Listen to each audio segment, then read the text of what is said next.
అదేవిధంగా మీకు కూడా 10 ఏళ్ళు మోసం జరిగింది మీడియా మిత్రులకు. మీ సమస్యలు కూడా తొందరలోనే ప్రెస్ అకాడమీ చైర్మన్ తొందరలోనే నియమించబోతున్నాం.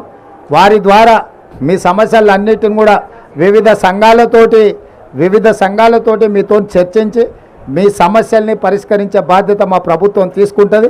ఇంకా 100 రోజులు కూడా కాలేదు, మేము వచ్చి 10 సంవత్సరాలు ఓపిక పట్టినరు. తొందరలోనే మీ సమస్యల్ని పరిష్కరించే బాధ్యత మేము తీసుకుంటాం. ఈ ప్రభుత్వం మీది, దీన్ని కాపాడుకునే బాధ్యత కూడా మీదే. తేవడంతోనే మీ బాధ్యత తీరలే, కుట్రలను కుతంత్రాలను తిప్పికొట్టడానికి కూడా మీ సహకారం ఉండాలి.